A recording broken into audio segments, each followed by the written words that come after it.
Okay. There are even more advantages, and I'll cover them in just a minute. But first, let me address that question that I know is nagging you in the back of your mind. You're saying to yourself right now, okay, this all sounds great. Everything you've said so far makes a lot of sense, and I'm interested.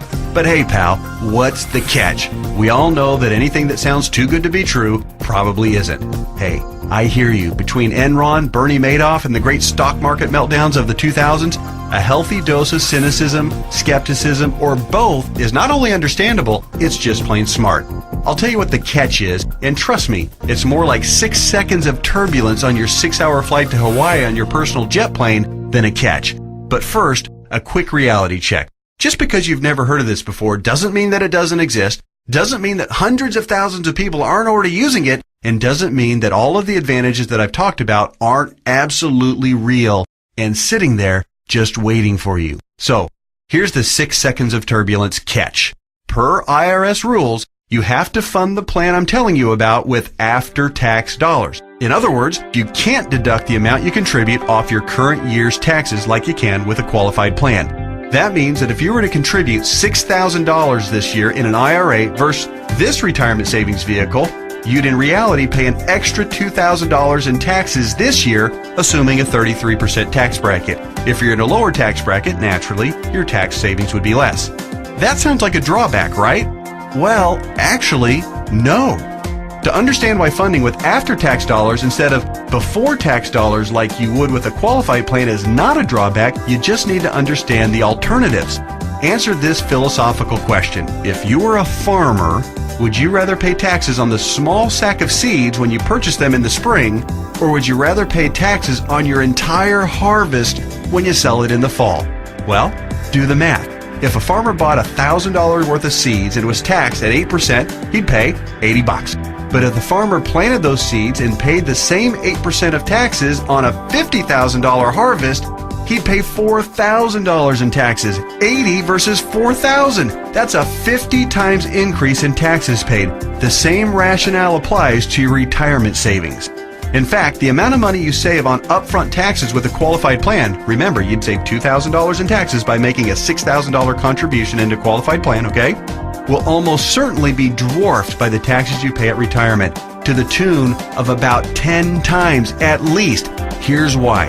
If your $6,000 grows to $100,000 over the course of the next 30 years, remember the magic of compound interest. This is very reasonable. You'll pay at least $33,000 in taxes on the harvest. We already talked about this earlier. That's $33,000 straight to the IRS right when you'll be needing it the most.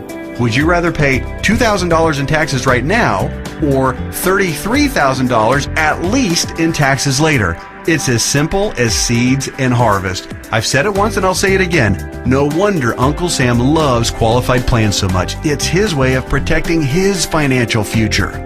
Okay.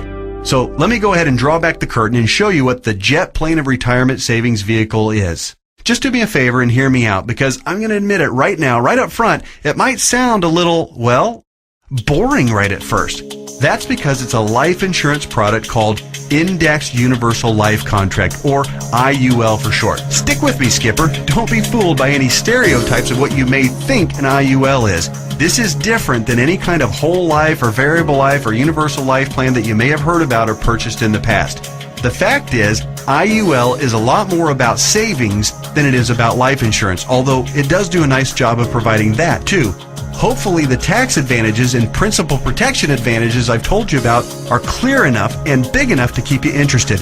But you also need to know that the IUL, when structured and funded properly, beats the pants off of any other kind of retirement savings plan in every comparison category that matters, including growth potential, risk avoidance, liquidity of funds, flexibility of contributions, flexibility of distributions, longevity of distributions, and fees.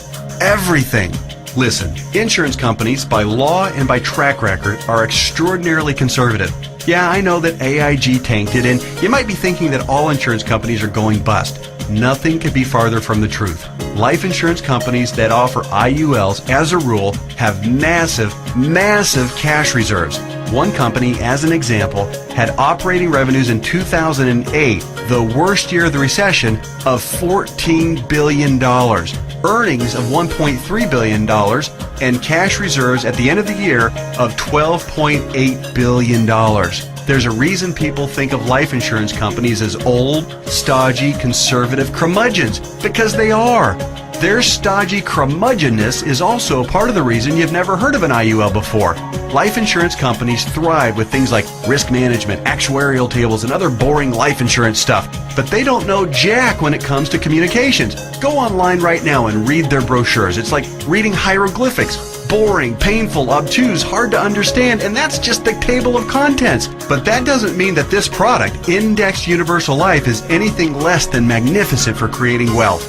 The IUL, Indexed Universal Life, gets its name because it's indexed to the S&P 500, which simply means that it mirrors the growth of the S&P 500, which, for your information, has returned over 9% per year on average for the last 27 years, even with all the crummy years in the 1980s, right after 9/11, and 2007 and 8. Remember that? But here's the best part, and what makes an IUL so darn attractive as a retirement savings vehicle. The reason IUL accounts, when structured properly, won't lose principal is because the lowest return guaranteed by the contract is 0%. Or in technical speak, they have a floor return of 0%. They can't lose money. If the stock market tanks for the year, your IUL contract doesn't take a big hit. It just stays even right where it is. Stated differently, an IUL locks in the gains during up years, but it doesn't participate in the down years. Take that, IRA. You can't even come close to competing with that. Everyone knows that portfolio losses are killers because you have to double up just to get back to even. You eliminate that risk with the IUL since your floor is 0% annual growth. No loss of principal. Compare that to the devastating 37.2% loss of the S&P 500 in 2008.